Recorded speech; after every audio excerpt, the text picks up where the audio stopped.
On teste aujourd'hui avec Gabin la pâte à tartiner protéinée de Lidl à la pistache. Mais qu'est-ce que ça donne? Alors je vais être honnête, j'ai déjà testé perso. Moi je trouve que ça sent bon. Enfin honnêtement moi je l'adore. Franchement, dans mes pâtes à tartiner protéinées, j'en ai déjà testé plusieurs. Vous verrez ça sur mes réseaux. C'est clairement ma préférée. Ah ouais. Moi toutes je les l'adore. protéinées. Ouais, je l'adore. Meilleure que celle au goût vraiment chocolat machin, moi je l'adore. Ok. Niveau des valeurs nutritionnelles, niveau calorique, c'est vrai qu'on est comme toutes les pâtes à tartiner, environ 500 calories, relativement riche en lipides, 35. Mais ça reste moins calorique que du Nutella ou d'autres pâtes à tartiner. Un petit peu moins, en effet. Après, il y a 35 de glucides, il y a 9 de sucre.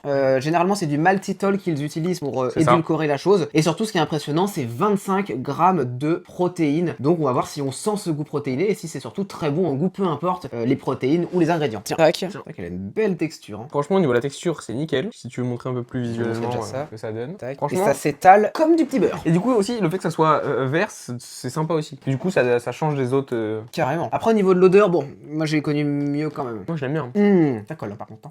J'ai les dents du haut et du bas qui restent collées. Peut-être que ce pain aide pas non plus. Parce que là, on teste avec du pain qui est sans gluten, parce qu'on a testé d'autres trucs avant. Enfin, il n'empêche Mais elle est bonne. que la pâte à tartiner, je vais pas te mentir que j'y retourne. Tu devrais la tester aussi sans truc. Au naturel? Ouais. Après, tu goûtes comme ça, après, tu goûtes vraiment juste pour avoir la vie. Tu prends le couteau, tu vas direct comme ça. T'en veux ou pas? Je vais reprendre un tout petit bout, mais juste. Comme ça, je finirai, dès que le couteau on l'utilise plus, j'irai au couteau. Comme ça, c'est ça. Parce que j'ai pris d'autres couteaux. Il y a des petits grains de pistache. Moi, je connais mon avis, je sais que je lui mets une bonne note. Putain, elle est bonne. Tu mets combien sur 10? Je mets 9, 9 et demi.